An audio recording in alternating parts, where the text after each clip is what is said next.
Bonsoir à tous. Donc je vous invite à avoir une attitude révérencieuse et à être à l'écoute et à participer à cette semaine de prière de JA du Mont Garizim qui va commencer. Notre Père Céleste, merci de nous avoir réunis ce soir dans ton Église pour te rendre grâce, pour te louer. Permets que nous soyons tous disposés à recevoir tes instructions, tout ce que tu nous diras par le prédicateur de ce soir. Bénis-nous, garde-nous, envoie ton Esprit Saint pour nous guider durant toute cette semaine des JA. Au nom de ton Fils Jésus, pour ta sainte gloire. Amen. Amen. Bonsoir à tous. Que le Seigneur vous bénisse. Chers amis visiteurs, frères et sœurs en Christ, au nom du Dieu d'éternité et des jeunes prédicateurs, j'ai le privilège de vous accueillir en ce soir à l'église adventiste du Mont Garizim à Californie. Au cours de notre voyage, nous avons vu hier un premier héros de la grâce, David. Ce soir, nous allons nous arrêter à une seconde station, celle d'une ancienne ville de la Syrie. Elle fut dans le viseur de la justice de Dieu, car cette dernière était méchante et corrompue, mais Dieu voulait la sauver, car Dieu est également amour. Bien-aimés du Seigneur, je vous réitère mon accueil pour chacun de vous. Rappelle-toi que tu es dans la maison de ton Père. Donc, bienvenue à la maison.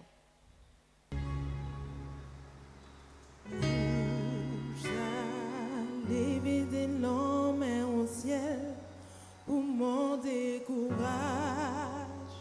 Vous a crié, bon Dieu, lisez ces bons amis.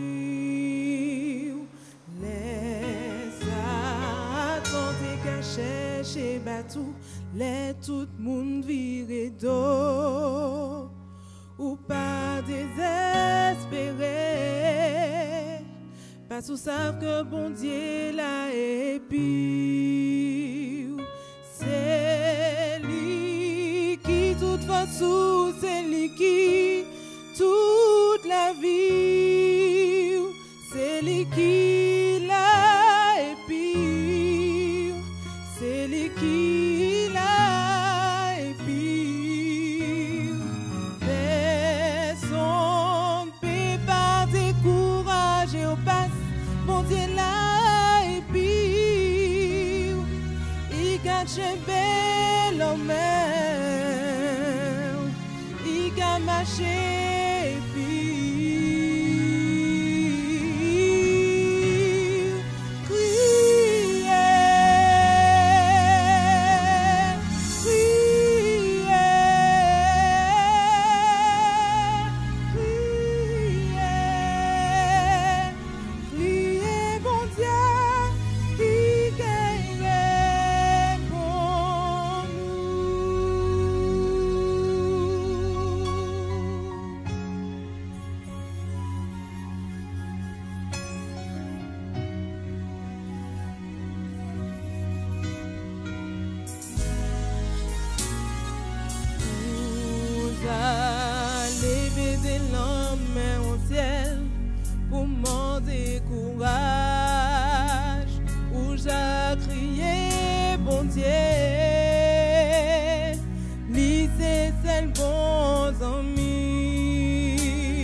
chercher batou, les tout monde viré d'eau, ou pas désespéré, parce que ça que bon Dieu l'a et puis c'est lui qui toute façon, c'est lui qui toute la vie, c'est lui qui l'a et puis c'est lui qui l'a et puis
remercions chaleureusement Diorella qui nous a interprété ce beau chant. Criez, criez, bon Dieu, Ikei, réponds-nous. Alors, quelques annonces. Donc, vous êtes en plein, hein? Nous sommes en pleine semaine de prière des JA. Donc, nous vous invitons à être présents tout au long de cette semaine à 19h précise, ici, à cette église. Et chaque soir, nous aurons un jeune prédicateur qui nous délivrera un message sur le thème. Quel thème? Les héros de la grâce, oui. Et étant donné que nous sommes dans une semaine de prière, vous avez à votre disposition une boîte à prière de couleur noire et blanche qui se trouve à l'entrée. Et donc, si vous avez des sujets de prière pour lesquels vous souhaiteriez que l'on prie, nous avons un ancien donc, qui priera chaque soir par rapport à ces sujets que vous mettrez dans cette boîte. Donc, je vous invite vraiment, ça peut être anonyme ou alors nominatif, vous mettez vos sujets de prière dans cette boîte qui se trouve à l'entrée. Donc, je vais inviter sans plus tarder Bernard Salvador. C'est lui qui va mener ce petit moment de prière pour tous les jeunes auxquels vous pensez, quel que soit le sujet, n'hésitez pas à le mettre en prière. Bonsoir à chacun. Je vous invite à prendre la position pour la prière et nous allons demander au Seigneur de nous donner sa grâce, comme ça a été présenté hier matin dans le cas de David. Père éternel, Dieu trois fois saint, Maître de l'univers, nous nous adressons à toi en cet instant. Mais nous sommes ce soir dans la semaine de prière JIA. Et je voudrais, Seigneur, te parler comme un JIA. Les JIA parlent bien les uns avec les autres, sans protocole. Alors Jésus, s'il te plaît, ce que tu as fait pour David, est-ce que tu peux le faire pour moi? Je te remercie parce que tu nous as montré hier que lorsque David comptait sur toi, il était fort pour pouvoir renverser le géant Goliath. Mais lorsqu'il s'était établi, il s'est laissé aller. Et il arrivait jusqu'au viol et au meurtre. Seigneur, tu lui as pardonné parce qu'il a reconnu son péché. Il est revenu à toi et il ne méritait pas ce que tu lui as donné, mais tu lui as donné ta grâce. Tu as fait de lui un héros de la grâce. Et tu nous dis ce soir que tu peux le faire pour chacun de nous. Alors s'il te plaît, mon Dieu, fais-le pour moi et fais-le pour ce JIA qui écoute cette prière en cet instant et qui dans son cœur se remet entre tes mains, Seigneur Jésus. Que ton nom soit béni, que ton nom soit glorifié, que ton nom soit exalté. Bénis-nous pendant toute cette semaine et aide-nous à garder le contact avec toi afin que tu fasses de nous des héros de ta grâce. Au nom de Jésus. Amen. Je vous salue fraternellement. Alors ce que je voulais vous dire ce soir, c'est que chaque soir, à l'occasion de cette semaine de prière de la jeunesse, nous aurons un petit témoignage entre 5 et 9 minutes. Donc ce soir, nous aurons à écouter une jeune qui vit sur la métropole en ce moment et elle aimerait nous partager son témoignage avec nous. Alors il s'agit de Emeline Pancrate. Ah bien voilà, c'est bien elle. Alors je vous invite tout de suite à l'écouter. C'est Emeline, je vais vous partager une expérience que j'ai vécue durant l'année 2013, quand j'étais en terminale, plus précisément le 15 juin 2013, qui était l'épreuve de mathématiques. Ce qu'il faut savoir avant tout, c'est que je suis très nulle en mathématiques. Durant cette année-là, j'avais en dessous de 7 de moyenne sur 20 et j'étais située à la 24e place, donc j'étais vraiment très nulle. Et suite à une rencontre parent-professeur, M. Renfort avait dit à ma mère, il ne sait pas comment faire, mais en tout cas, il faut que j'ai ma moyenne parce que c'est coefficient 5. Suite à cela, ma mère a pris l'initiative de payer des cours de mathématiques. Moi, de mon côté, j'étais un peu gênée et je ne voulais pas que ma mère perde de l'argent parce que je connaissais en fait ma nullité en mathématiques et du coup, ça me gênait un peu qu'elle perde son argent, voilà. Sauf que quand un parent aime son enfant, le parent fait tout pour que son enfant soit bien. Alors j'ai pris ces cours de mathématiques et malgré ça, je pense que le monsieur, il m'a vraiment supporté, mais je ne sais pas comment parce que ça n'allait pas du tout. Ma tête était comme une noix de coco sec. Et du coup, l'épreuve arrive et je me dis, mais comment je vais faire? Alors, le jour de l'épreuve, mes camarades et moi discutions. Et il y a un qui sort, j'espère que vous n'avez pas oublié de mettre vos formules de mathématiques dans votre calculatrice. Et là, mes yeux s'ouvrent, je me dis, la calculatrice enregistre les formules. Mais dans ma tête, j'ai dit ça à personne parce que je me dis, oh, mais déjà que je suis nulle, je ne savais même pas que la calculatrice enregistre les formules.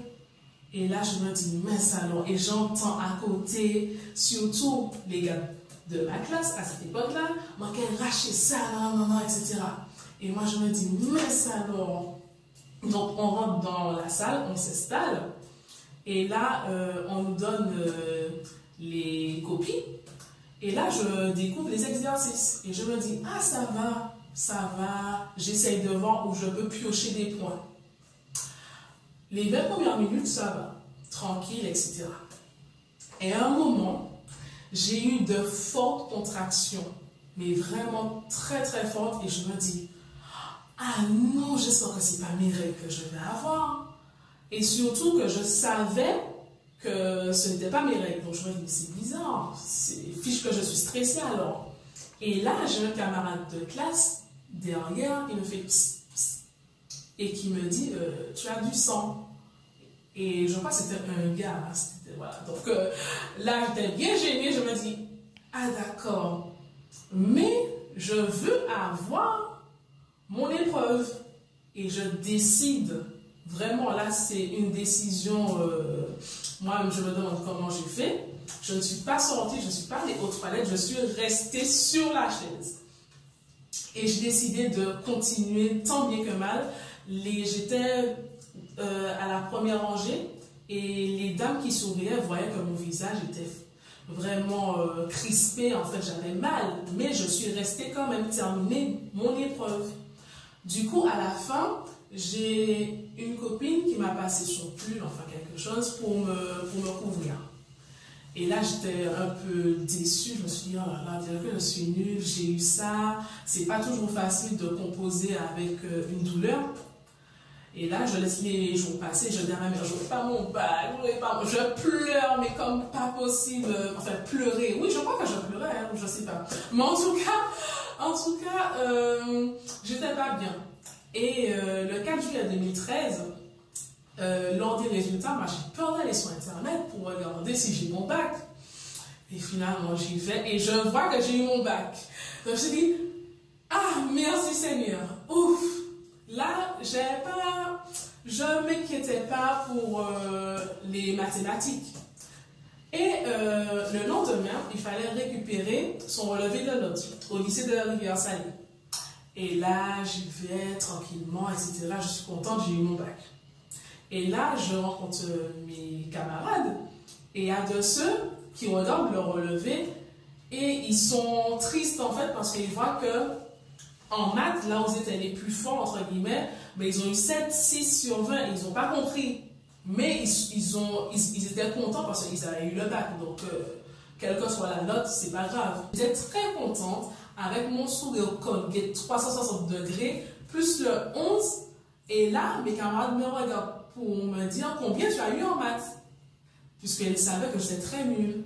Et là, j'ai dit que j'ai eu 11.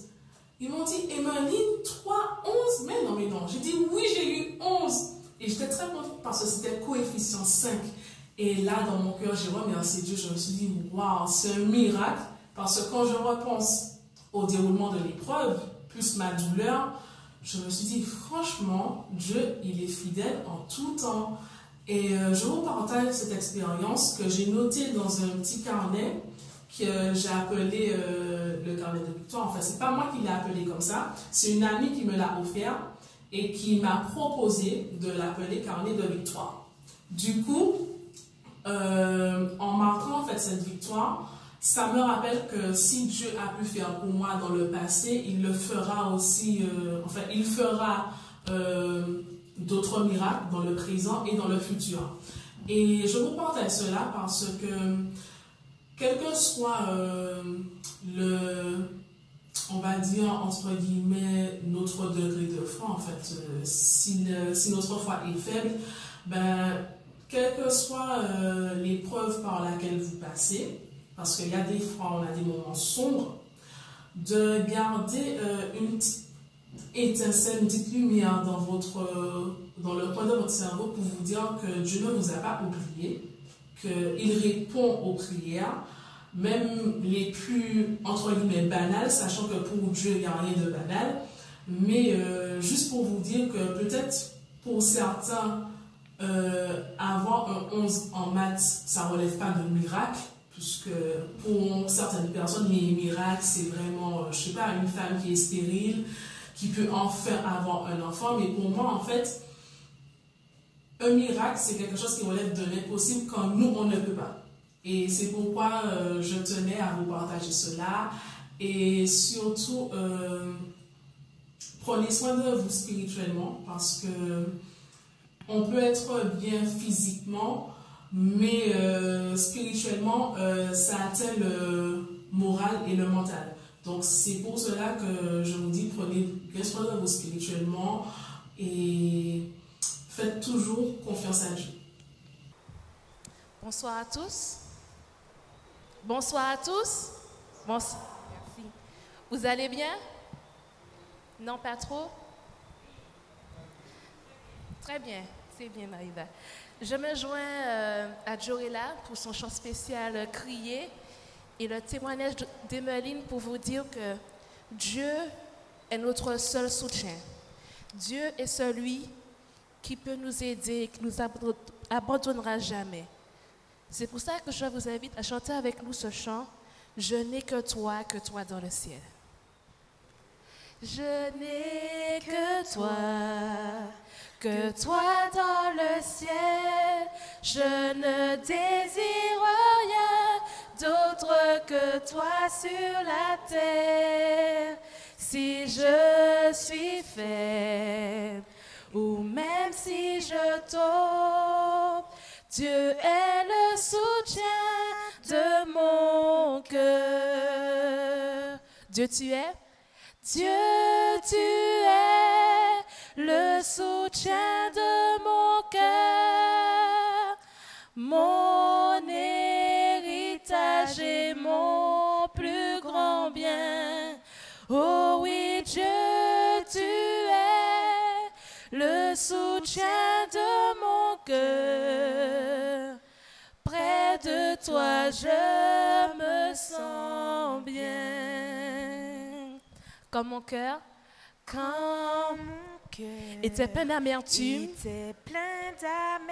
je perdais la raison, et je n'y voyais plus rien. Mais Dieu s'approcha pour me saisir la main. Dieu est le soutien de mon cœur. Dieu, tu es le soutien de mon cœur, mon héritage et mon plus grand bien. Oh oui, Dieu, tu es le soutien de mon cœur. Près de toi, je me sens bien.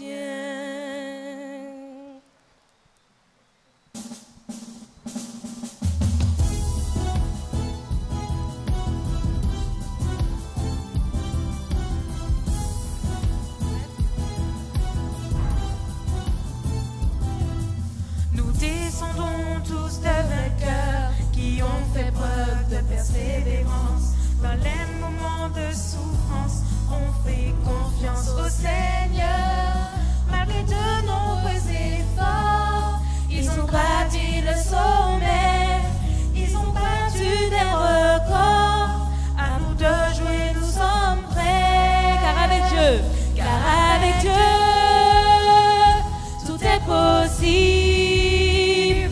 Comme ces héros, levons-nous pour agir. Par la foi, nous restons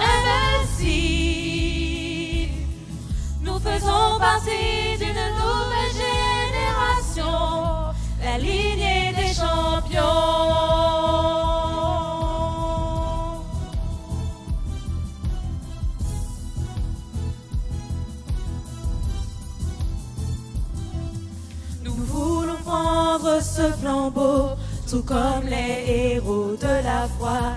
Relever des défis comme Jésus a vaincu la croix. Les yeux fixés vers le ciel, servons de tout notre cœur, et Dieu nous sera fidèle.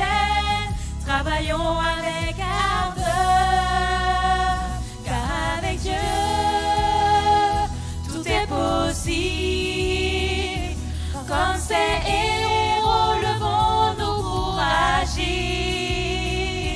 Par la foi, nous restons invincibles.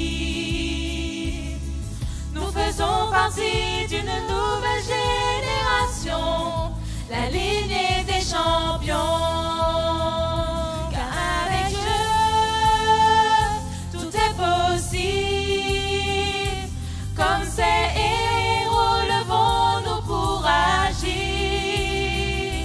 Par la foi, nous restons invincibles. Nous faisons partie d'une nouvelle génération, la lignée des champions. La lignée des champions. Encore une fois, la lignée des champions. La lignée des champions.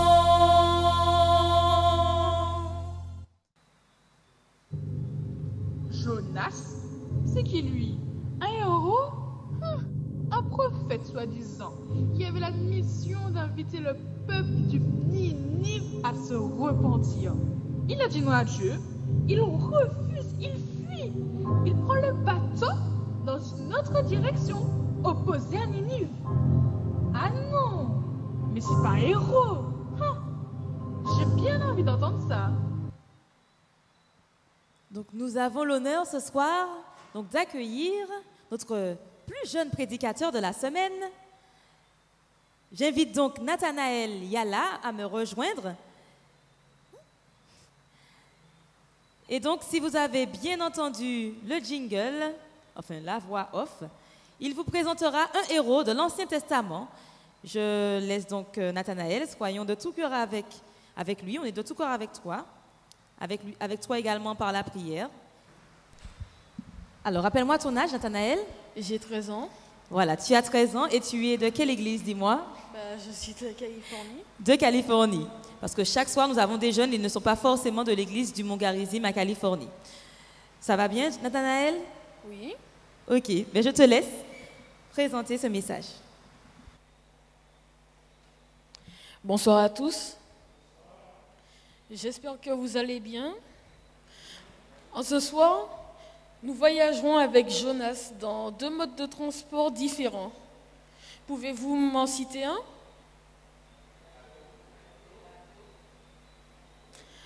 En effet, il y a le bateau, mais c'était aussi la première fois qu'un homme voyageait dans un poisson. Soyez attentifs afin d'en savoir plus. Ce livre de Jonas est un livre prophétique se présentant sous la forme d'un récit suivi. Le chapitre 1 de Jonas introduit la mission de Jonas, annoncée à la grande ville païenne qu'elle doit se convertir pour ne pas périr. A priori, c'est une mission fort difficile et que le prophète refuse. Il fuit. Dès que l'on commence à évoquer l'évangélisation, c'est toujours les mêmes arguments qui sortent. Je préfère témoigner par l'exemple et le silence. Tout le monde n'est pas fait pour évangéliser. Il faut laisser cela aux spécialistes. Ma foi est trop faible, je n'oserai jamais parler de Dieu aux autres. Bref, nous fuyons.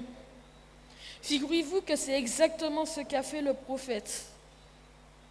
Dieu l'envoie à Ninive pour que cette ville soit convertie, et voilà qu'il fuit. Alors qu'il se trouve à l'est, il s'enfuit vers l'ouest, prenant un bateau. Il se retrouve au cœur d'une tempête. et les marins le jeta à l'eau pour essayer de calmer la tempête. Il est avalé par un gros poisson pendant 3 jours et enfin, il est recraché sur le rivage. Cette fois, il va à Ninive remplir parfaitement sa mission. Au jour de la division d'Israël, Ninive, capitale du royaume d'Assyrie, comptait parmi les plus grandes villes de l'Antiquité. Bâtie sur les rives fertiles du Tigre, peu après la disparition de la tour de Babel, elle avait prospéré au cours des siècles au point de devenir une grande ville de près de 3 jours de marche, selon Jonas 3 au verset 3. À l'époque de sa prospérité, Ninive était un foyer de crimes et de corruption. Le récit sacré nous la dépeint comme une ville sanguinaire, pleine de mensonges et de rapines. Dans un langage imagé, le prophète Nahum la compare à un lion cruel et dévorant. Quel est celui que ta méchanceté n'a pas atteint, dit-il dans Nahum 3 au verset 19. Mais Ninive, bien que pervertie, n'était pas totalement livrée au mal.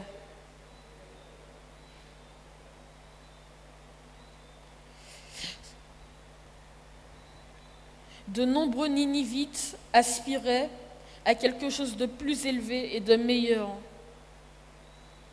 Dieu jugea que si on leur offrait l'occasion de le connaître, ils renonceraient à leurs mauvaises actions et l'adoreraient.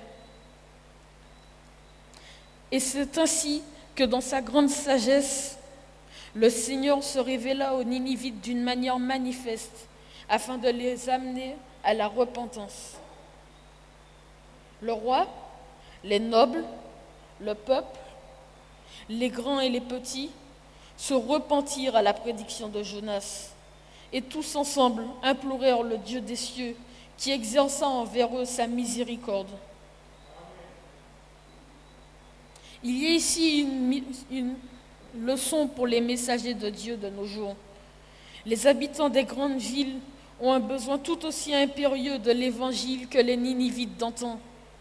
Il faut que nous, ambassadeurs du Christ, attirons l'attention des hommes sur un monde plus beau, que l'on a totalement perdu de vue sur la cité céleste dont Dieu est l'architecte et le constructeur. Le croyant peut contempler avec les yeux de la foi cette demeure d'en haut, toute resplendissante de la gloire du Dieu vivant. Jésus-Christ, par ses serviteurs, invite tous les hommes à mettre leur ambition dans la recherche d'un héritage éternel. Il les exhorte à s'amasser un trésor dans le ciel. Dieu ne joue pas de bon tour à Jonas pour se moquer de lui, mais pour qu'il lui parle enfin. Jonas se noyait dans les flots, mais Dieu l'a sauvé. Dieu ne veut pas la mort de son prophète, mais simplement qu'il consente à accomplir la mission qu'il lui a confiée, et non la mission que le prophète s'était créée. Satan s'est efforcé à travers les âges de maintenir les hommes dans l'ignorance des desseins d'amour du Créateur. Il s'est appliqué à leur faire perdre de vue les grands principes de la loi du Dieu, principes de justice, de miséricorde et d'amour. Les hommes se vantent des merveilleux progrès scientifiques de l'heure, mais Dieu voit la terre remplie d'iniquité et de violence. Les hommes prétendent que la loi divine a été abrogée, que la Bible n'est pas authentique. Il en est résulté une vague de mots tels qu'on n'en avait jamais vu de semblable depuis les jours de Noé et de l'apostasie d'Israël. La noblesse d'âme, la bonté, la piété ont fait place à la convoitise des choses défendues. Les messagers du Seigneur dans les grandes villes ne doivent pas se laisser aller au découragement par la méchanceté, l'injustice, la dépravation qu'ils rencontrent lorsqu'ils s'efforcent de parler aux hommes de la bonne nouvelle du salut. Dieu sera leur réconfort. Il leur adressera le message qu'il donna à l'apôtre Paul quand il se trouvait dans la ville corrompue de Corinthe.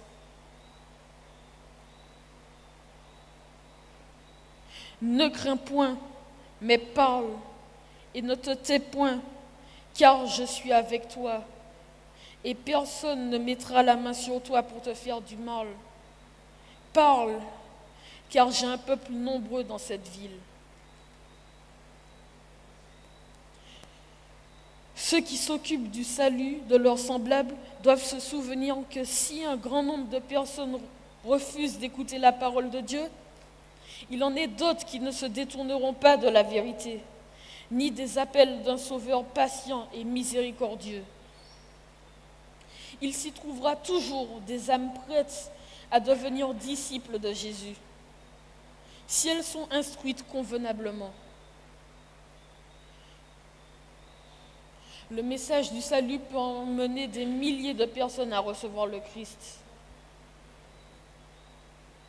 La parole que Dieu adresse aujourd'hui à tous est celle-ci. Vous aussi, tenez-vous prêts, car le Fils de l'homme viendra à l'heure où vous n'y penserez pas. Pour résumer, les 3 idées clés de ce récit sont pour moi: accepter la mission de Dieu est essentiel pour mon réveil spirituel.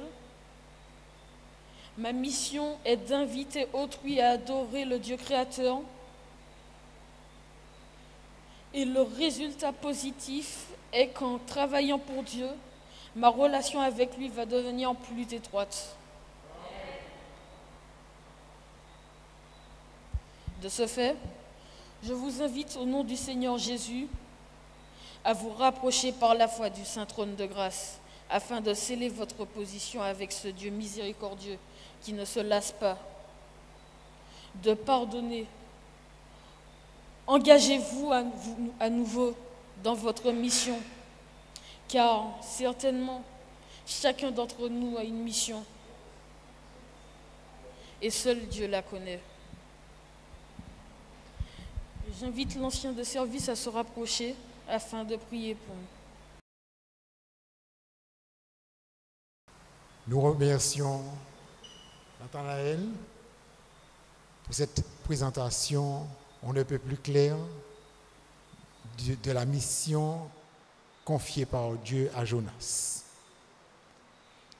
Jonas n'a pas mérité d'être un prophète de Dieu, parce qu'un prophète de Dieu ne se rétracte pas comme l'a fait Jonas. Mais la grâce de Dieu a poursuivi Jonas jusqu'à ce que Jonas remplisse la mission.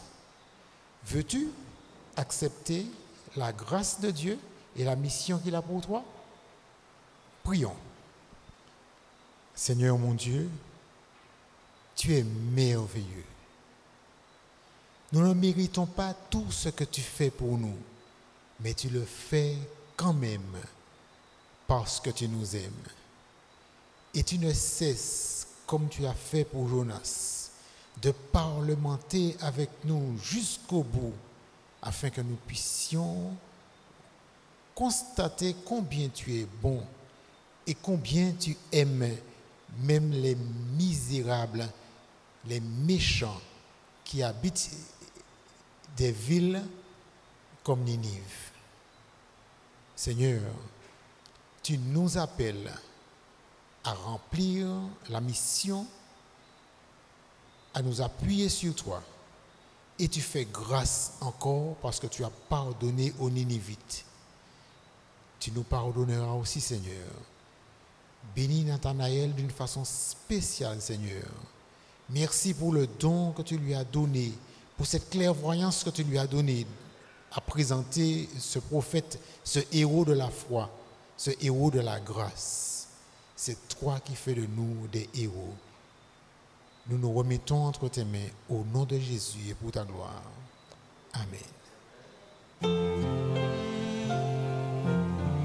allez vous mettre debout et entonnons ensemble, grâce de Dieu, merveille et don gratuit.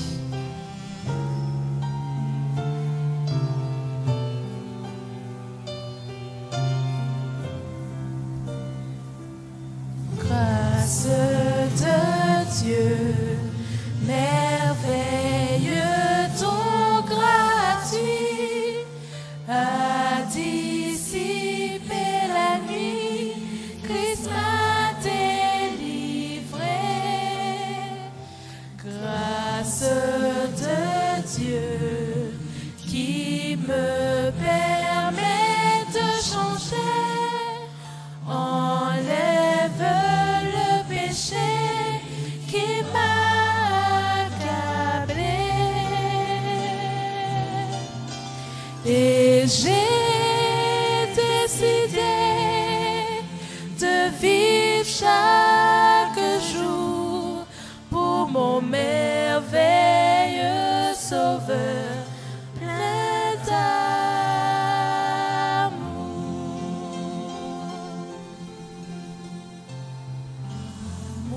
de Dieu qui est vainqueur de la mort, a transformé mon sort, il m'a pardonné.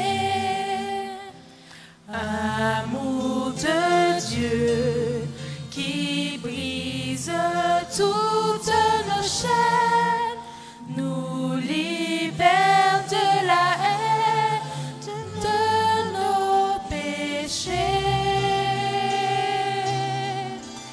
Et j'ai décidé de vivre chaque jour pour mon merveilleux Sauveur, plein d'amour.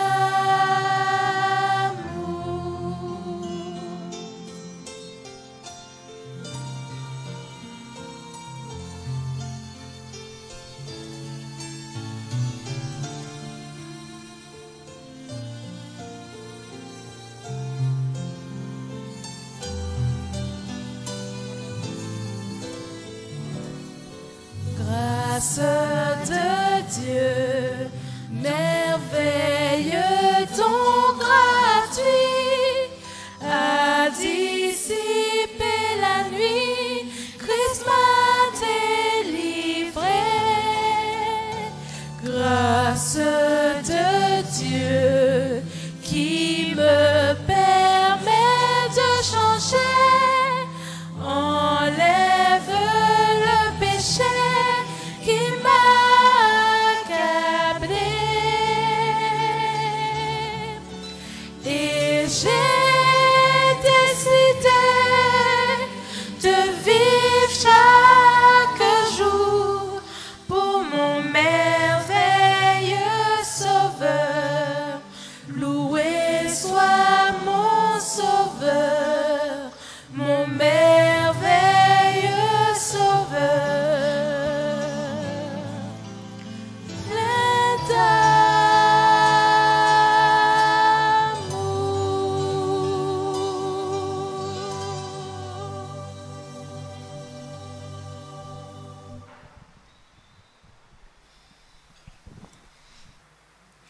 Seigneur, merci pour ta grâce, pour ta compassion, ton amour. Du haut des cieux, tu as penché ton oreille, incliné vers nous tes yeux, nous regarder et nous faire grâce en ce soir. Merci pour Nathanaël qui a dispensé ce merveilleux message. Merci Seigneur de nous étonner durant cette semaine par tous ces jeunes qui vont nous apporter le message de la grâce. Que cette grâce nous étonne et change notre vie. Seigneur, que le sang de Christ répandu sur chacun nous émerveille, nous sauve, nous pardonne. Maintenant, que l'amour de Dieu, la grâce de notre Seigneur et Sauveur Jésus-Christ et la communion du Saint-Esprit soient données à tous. Allons en paix selon l'ordre du Seigneur. Amen. Donc, je vous remercie en tout cas d'être venus ce soir, d'être présents. Et je vous retrouve demain soir. Nous aurons un couple de prédicateurs. Donc je vous invite à être présents afin de pouvoir entendre le message qu'ils ont préparé pour vous. Bonne soirée à vous et à demain soir.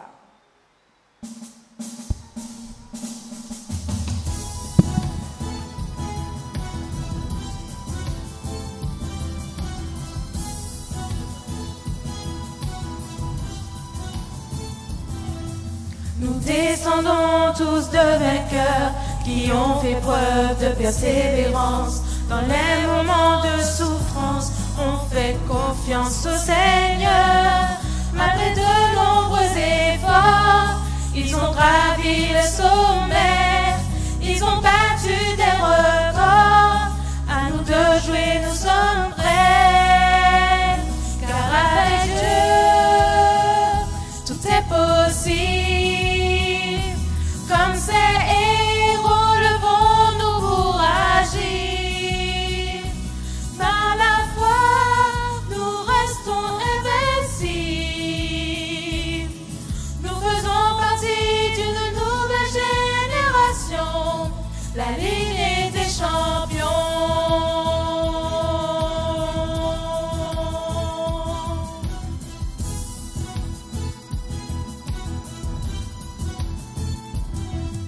Nous voulons prendre ce flambeau, tout comme les héros de la foi, relever les défis comme Jésus a vaincu la croix. Les yeux fixés vers le ciel, servons de tout notre cœur, et Dieu nous sera fidèle. Availlons avec ardeur, car avec Dieu, tout est possible. Comme ces héros, levons-nous pour agir. Par la foi, nous restons invincibles. Nous faisons partie d'une nouvelle génération, la lignée des champions. Car avec Dieu, tout est possible. Comme ces héros, levons-nous pour agir. Par la foi, nous restons invincibles. Nous faisons partie d'une nouvelle génération, la lignée des champions. La lignée des champions. La lignée des champions. Amen. Bonne soirée et à demain soir.